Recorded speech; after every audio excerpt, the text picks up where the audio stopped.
ಸ್ನೇಹಿತರೆ ನಮಸ್ಕಾರ.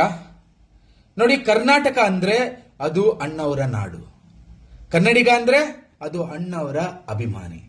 ಇಂತಹ ನಾಡ್ನಲ್ಲುಟ್ಟಿ ಇಲ್ಲಿನ ಹೆಸರನ್ನ ಬಳಸಿಕೊಂಡು ಬದುಕ್ತಿರುವ ವ್ಯಕ್ತಿಯೊಬ್ಬ ಇಂದು ಕೋಟಿ ಕೋಟಿ ಕನ್ನಡಿಗರ ಆರಾಧ್ಯ ದೈವದ ಬಗ್ಗೆ ಹಗುರವಾಗಿ ಮಾತನಾಡಿದ್ದಾನೆ.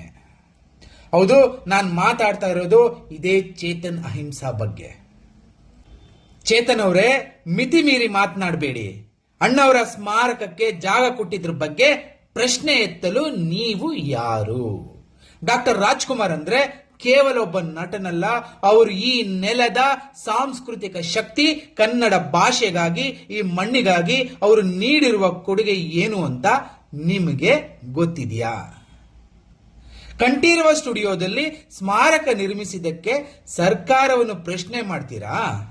ಚೇತನ್ ಅವರೇ, ಆ ಜಾಗ ರಾಜ್ಕುಮಾರ್ ಅವರ ವ್ಯಕ್ತಿತ್ವಕ್ಕೆ ಕೊಟ್ಟ ಗೌರವ. ಇಡೀ ಬದುಕನ್ನು ಕನ್ನಡಕ್ಕಾಗಿ ಸವೆಸಿದ ಆ ಮಹಾನುಭಾವನಿಗೆ ಸಿಕ್ಕ ಆ ಸಣ್ಣ ಜಾಗದ ಬಗ್ಗೆ ಮಾತನಾಡೋ ಮೊದಲು ನೀವು ಈ ನಾಡಿಗೆ ಕೊಟ್ಟಿರುವ ಕೊಡುಗೆ ಏನು ಅನ್ನೋದನ್ನ ಆತ್ಮಾವಲೋಕನ ಮಾಡಿಕೊಳ್ಳಿ. ಪದೇ ಪದೇ ಕನ್ನಡಿಗರ ಭಾವನೆಗಳ ಜೊತೆ ಆಟ ಆಡೋದೇ ನಿಮಗೆ ಹವ್ಯಾಸವಾಗಿ ಬಿಟ್ಟಿದೆ. ಕೇವಲ ಪ್ರಚಾರಕ್ಕಾಗಿ ದೊಡ್ಡ ದೊಡ್ಡ ವ್ಯಕ್ತಿಗಳ ಹೆಸರು ಬಳಸಿ ವಿವಾದ ಸೃಷ್ಟಿಸೋದು ಎಷ್ಟರ ಮಟ್ಟಿಗೆ ಸರಿ? ಅಣ್ಣವರ ಬಗ್ಗೆ ಮಾತನಾಡೋಕೆ ನಿಮಗೇನು ಅರ್ಹತೆ ಇದೆ? ಕನ್ನಡಿಗರ ತಾಳ್ಮೆ ಪರೀಕ್ಷಿಸಬೇಡಿ, ನಿಮ್ಮ ಅತಿ ಬುದ್ಧಿವಂತಿಕೆಯನ್ನ ಬೇರೆ ಕಡೆ ತೋರಿಸಿ. ಅಣ್ಣವರ ವಿಚಾರದಲ್ಲಿ ಕೈ ಹಾಕಿದ್ರೆ ಕನ್ನಡಿಗರು ಯಾವತ್ತೂ ಸುಮ್ಮನೆ ಇರಲ್ಲ, ತಿಳ್ಕೊಳ್ಳಿ.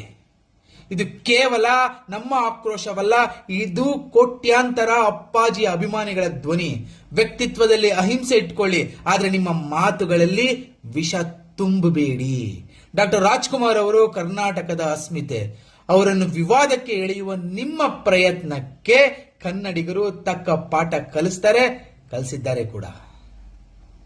ಕೊನೆಯದಾಗಿ ನಾನು ಕರವೇ ಕಾರ್ಯಕರ್ತರಿಗೆ ಹಾಗೂ ಸನ್ಮಾನ್ಯ ನಾರಾಯಣಗೌಡರಿಗೆ ಒಂದು ಮನವಿ ಮಾಡ್ಕೊಳ್ತಾ ಇದ್ದೀನಿ.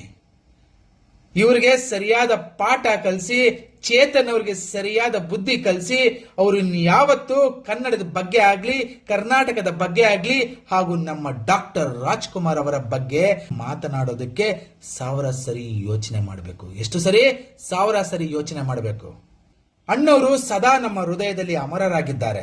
ಅವರ ಬಗ್ಗೆ ಹಗುರವಾಗಿ ಮಾತನಾಡೋರಿಗೆ ಧಿಕ್ಕಾರವಿರಲಿ.